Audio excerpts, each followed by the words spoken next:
오신 친구들 반갑습니다.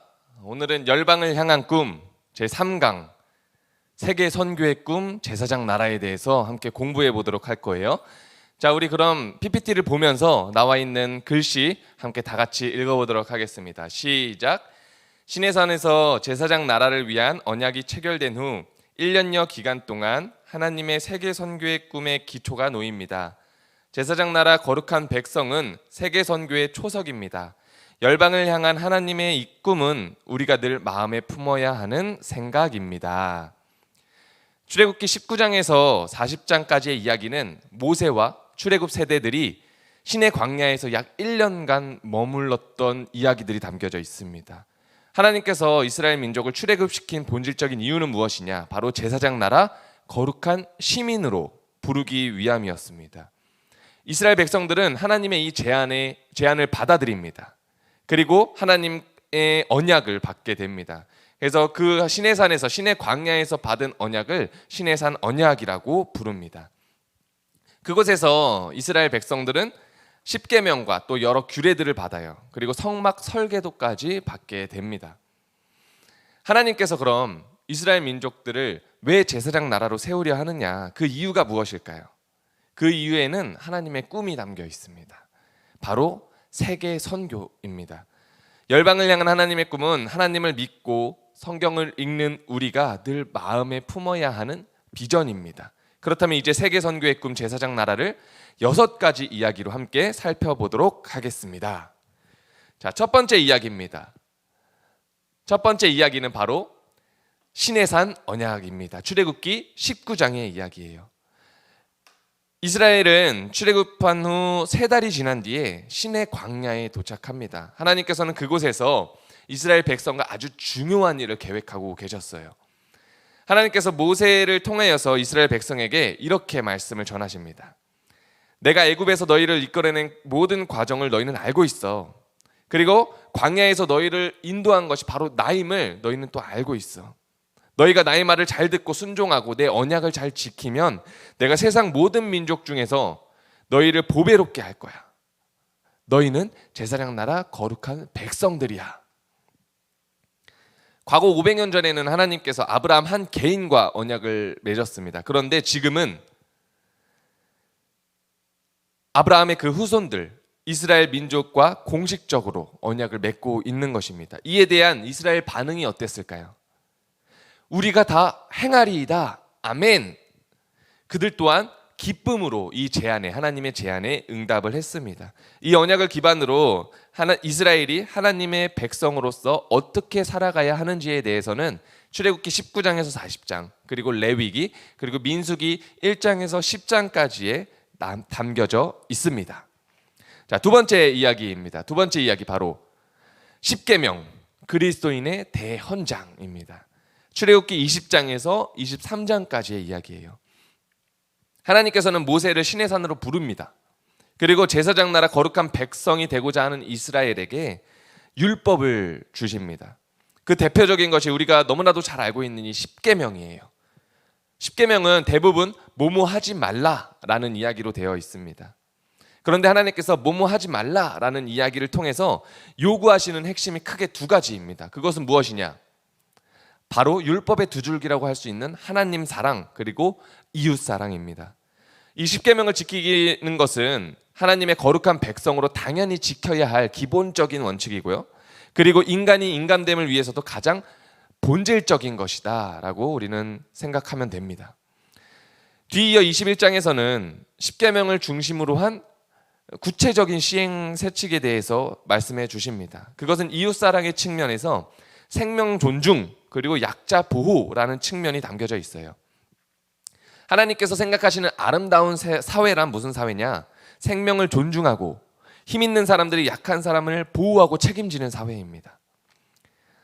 힘 있는 사람들이 권력을 통해서 악한 자를 괴롭히고 또 짓밟으려는 것은 절대 하나님의 뜻이 아니라는 것이에요. 어떤 무력과 폭력과 착취와 억압과 불평등은 결국 하나님이 꿈꾸는 사회, 하나님이 꿈꾸는 나라가 아니라는 것입니다. 오늘날 우리 대한민국 사회, 그리고 지금 전쟁이 벌어지고 있는 저 우크라이나 땅, 하나님께서 꿈꾸는 나라는 어떤 나라일지를 우리는 분별해야 되고 생각해야 되고, 그리고 하나님의 나라가 세워지도록 우리는 계속해서 기도를 해야 될 것입니다. 자, 세 번째 이야기입니다. 성막의 설계도와 제사장 제도를 말씀하심. 출애굽기 24장에서 31장까지의 이야기예요. 모세는 하나님과 이스라엘 사이의 말씀을 전하는 브릿지 역할, 다리 역할을 했습니다. 언약도 규례도 모두 모세를 통해서 이스라엘 백성들에게 하나님의 말씀이 전해졌습니다. 하나님께서 시내산에서 모세에게 전해주신 말씀에는 십계명도 있고 여러 규례들도 있었지만 성막을 짓는 일, 그리고 제사장을 위임하는 일, 그 모든 것들도 포함이 되어 있었습니다. 그 말은 오늘날로 말하자면 그들에게는 아직 교회도 없었고 또 목사님도 없었다는 말이에요. 하나님께서 어떻게 성막을 지어야 하는지, 그리고 무엇을 만들어야 하는지 직접 그 설계도를 아주 꼼꼼하게 적어 주셨습니다. 그리고 그곳에서 제사를 언제 어떻게 드려야 하는지, 그리고 그들이 지켜야 할 명절은 또 어떤 것인지 세밀하게 가르쳐 주셨습니다. 자, 그렇다면 하나님께서 성막을 왜 지으라 하셨을까요? 그것은 하나님께서 이스라엘 백성들과 계속적인 만남을 갖기 위함이었습니다. 그 마음이 담겨져 있는 것이에요. 중요한 것은 이스라엘 백성들은 하나님이 주신 설계도대로 그 성막을 만들어야 한다는 것입니다. 그리고 그들의 정성과 땀, 노력이 있어야 된다는 거예요. 그렇게 만들어진 성막에서 하나님과 교제할 수 있게 되는 것이고, 하나님께서 그 성막 설계도를 통해 그들에게 원하시는 것은 바로 나에게 드려지는 정성과 땀, 노력이라는 것입니다. 그 순종이라는 것을 우리는 기억해야 할 것입니다. 자, 하나님께서는 만들어진 성막에서 예배를 주도할 사람들을 지명해 주십니다. 바로 모세의 형인 아론과 또 그의 아들들, 그의 후손들입니다. 이후 아론의 후손들이 대대로 이스라엘의 제사장들이 됩니다. 제사장이 하는 일은 쉽고 또 화려하고 으스댈 수 있는 그런 일들이 아니었어요. 제사장이 해야 할 일은 한두 가지가 아닙니다. 양과 소를 잡아서 제사를 드리는 일도 해야 되는 것이고, 정성스럽게 향을 피우는 일도 해야 됐습니다. 크고 작은 일, 그리고 힘들고 수고롭고 번거로운 일들, 그 모든 일들을 감당했던 사람들이 바로 제사장들입니다.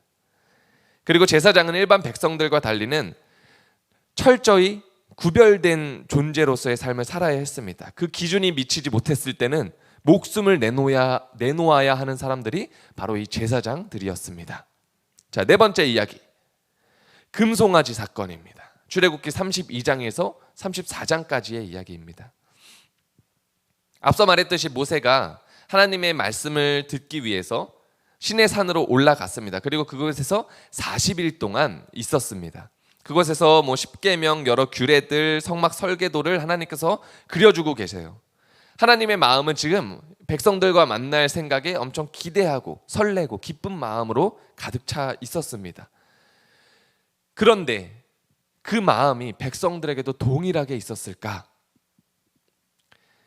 전혀 그렇지 않았습니다. 그 40일 동안 하나님께서 백성들에게 만남을 위해서 준비하고 있는 기간 동안 산 밑에서 백성들은 애굽에서 가지고 나온 금부치를 가지고 금송아지를 만들었습니다. 그리고 그 금송아지가 우리를 애굽에서 인도해낸 신이다 라고 그 예배하기 시작했습니다. 하나님의 마음이 어땠을까요?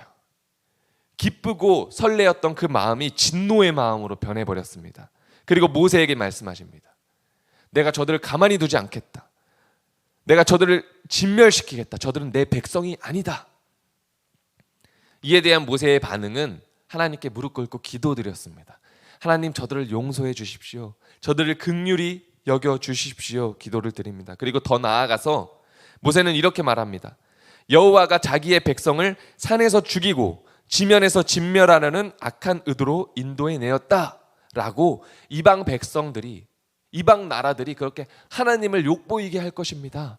저들을 그러니 용서해 주십시오라고 기도를 드립니다.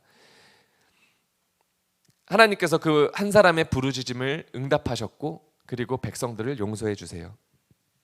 그렇게 모세가 산을 내려왔습니다. 그런데 모세의 눈앞의 광경, 금송아지를 숭배하고 있는 그 백성들의 광경을 보고 모세는 화를 감출 수가 없었어요. 하나님께서 정말로 화가 나셨겠구나라고 생각을 했습니다.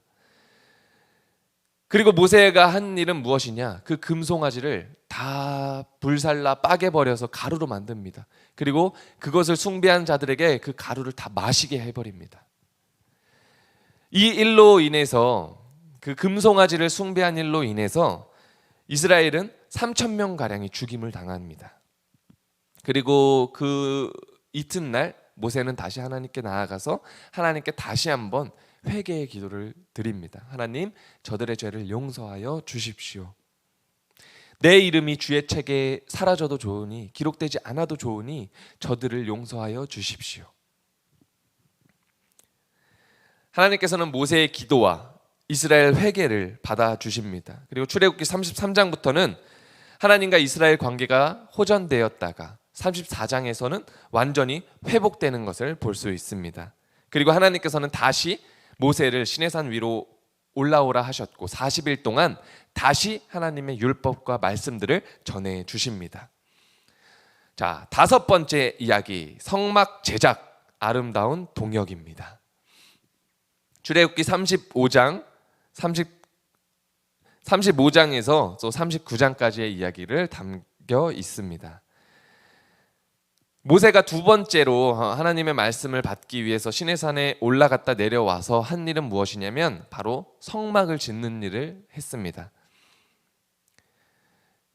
과거 금송아지를 만들었던 이스라엘 백성들이 이제 철저히 죄를 뉘우친 것 같아요. 이제 자신들이 가지고 있던 소중한 것들, 그 귀중품들을 하나님의 성막 짓는 일에 다 바치기 시작합니다. 이제야 그 귀중품이 하나님의 뜻을 위해서 사용되기 시작했다는 것이에요. 모세는 성막 짓는 일의 구체적인 책임자로 부살렐과 오홀리압을 세웁니다. 모세와 아론이 출애굽 세대의 리더였다면 성막을 짓는 일의 리더는 부살렐과 오홀리압이었다는 것이에요. 하나님께서 성막 만드는 성막 설계도를 주셨습니다. 그러나 이스라엘 백성들의 순종과 참여, 헌신을 통해서 성막은 시공되었고 성막은 완성이 되었습니다. 성막 만드는 일은 하나님과 이스라엘의 아름다운 동역이었습니다. 자, 성막을 제작하면서 또 만든 것이 있는데 바로 대제사장인 아론과 또 그의 아들들을 위한 옷도 만들었습니다. 자, 대제사장의 옷은 화려해 보여요. 보면은 이 앞에 흉패가 있습니다. 그리고 그 흉패에 12가지 보석이 박혀 있어요. 굉장히 화려해 보입니다. 그런데 그것은 땀내나는 작업복이에요. 그 옷을 입고 하나님께 예배드리기 위해서 또 백성들의 죄를 회개하기 위해서 그렇게 애쓰고 노력했던 사람이 바로 제사장들입니다. 저 흉패에는 12보석이 있는데 그 보석에는 이름이 새겨져 있었어요. 무슨 이름이 새겨져 있었냐면 각 지파의 이름이 새겨져 있었습니다.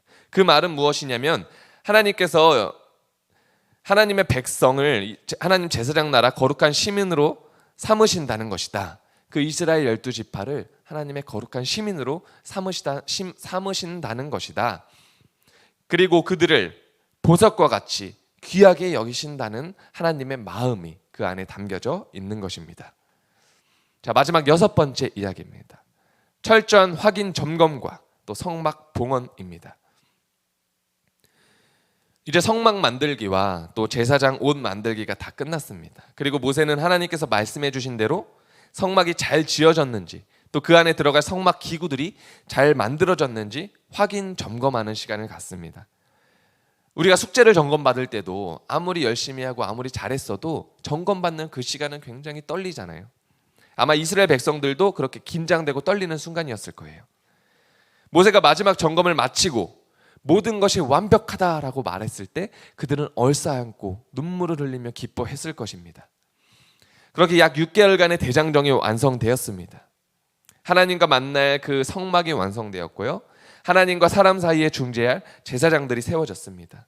이제 하나님과 이스라엘이 만날 수 있는 공식적인 통로가 열린 것입니다. 그리고 중요한 한 가지는 하나님이 이스라엘을 향한 용서의 길이 열렸다는 것입니다. 자, 우리는 출애굽기 19장에서 40장까지 이야기, 세계 선교의 꿈, 제사장 나라에 대해서 함께 공부해 봤습니다. 이 이야기는 출애굽한 이스라엘 백성들이 약 1년간 신의 광야에 머물렀던 이야기입니다. 직접 하나님께서 그들에게 율법을 주셨고 교육해 주시면서 하나님을 왕으로 섬기는 제사장 나라의 기틀을 마련하셨습니다. 그때 하나님의 마음은 정말로 기쁘고 설레고 행복한 마음이었습니다. 왜냐하면 백성들과 함께 자신의 꿈을 이뤄가겠구나라는 기대가 있었기 때문이에요. 그리고 성막 설계도를 주심으로 이스라엘과 늘 함께하고 싶고 교제하고 싶고 그들을 용서하고 싶어 하시는 하나님의 마음을 보여주십니다. 하나님의 마음은 오늘날 우리들에게도 동일하게 전해집니다. 늘 우리와 함께하고 싶고 우리를 심판이 아닌 용서하고 싶으시는 그 마음, 우리를 구원하시고자 하는 그 마음, 우리는 그 마음을 읽어낼 수 있어야 되고 기억해내야 될 것입니다. 그리고 결국 우리의 삶을 통해서 모든 사람을 예수님께로 인도하는, 그리고 우리를 통해서 하나님의 꿈이 이루어져 가는 그 일에 우리도 정성을 다해서 순종하는 마음으로, 노력하는 마음으로 하나님과 함께 동역하며 나아가야 할 것입니다.